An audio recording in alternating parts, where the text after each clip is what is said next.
नमस्कार मित्रांनो. तर आज मी कुठे आले बघा. संभाजीनगरकरांना माहीत असेल हे मंदिर कुठे आहे. तर हे मंदिर आहे देवीचं. हे आषाढ महिन्यात नैवेद्य दाखवत असतात. आम्ही पण दरवर्षी नैवेद्य दाखवत असतो.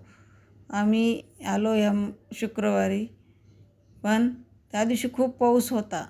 असं केलं जावा की नाही जावा, परत विचार केला. चला, मी लवकर उठले होते, स्वयंपाक वगैरे तर केला. म्हटलं मग कशाला ठेवू, आवरलं त्यांच्याने. तर चला, पाऊस तर पाऊस. मग रिक्षा केला. मी रिक्षात गेलो, आई, मी, माझे मिस्टर, माझं बाळ, आणि निघालो. तेव्हा थोडासा पाऊस कमी झाला होता. मग पोहोचलो मंदिरात. तर मंदिरात गेलो तर गर्दी काहीच नाही. पावसामुळे लोक एवढे आलेले नव्हते. त्यामुळे एक आमचा फायदा झाला. गर्दी नसल्यामुळे दर्शन व्यवस्थित झालं. तुम्ही बघू शकता देवीचं मुकुट किती छान आहे.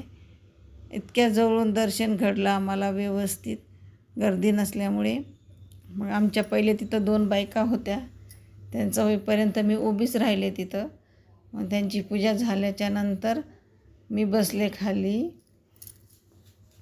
मग ते उठले. हा आला माझा मुलगा. मग खाली बसले, माझी पूजा मांडली, देवीजवळ जाऊन पूजा केली आणि मग नैवेद्य वगैरे तिथं व्यवस्थित भरला. पण त्याच्यातही एक माझी चूक झाली. नैवेद्य ते दिवे घरीच राहून गेले घाईघाईमध्ये. मग काय, आता माफी मागून घेतली आणि तिथं दुकान होतं, तिथून तेल घेतलं आणि दिव्यात टाकलं. म्हटलं, आई मला माफ करा, आता नेक्स्ट टाईम मी जरूर आणन. आणि मग पूजा वगैरे केली, नैवेद्य दाखवला आणि नंतर मग माझ्या मुलाने तिकडं जाऊन नारळ फोडला. बघा तुम्ही, देवीची मूर्ती किती छान दिसत आहे. असं वाटतं ती आत्ता आपल्याशी बोलेल. आणि मग तिथल्या बायकांनी त्या नैवेद्य ते भरून घेतला. आणि त्याच्यानंतर मग इकडं पण बाकीचे छोटे छोटे देव आहेत. महादेवाचं मंदिर आहे, दुसरे देव आहे. मग माझी आई पण पूजा करू लागली.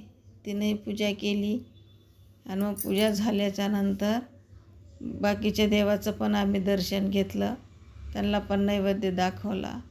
पाऊस तर चालूच होता, पाऊस काही थांबलाच नाही. म्हणलं जाऊ दे आता. आईला आमचं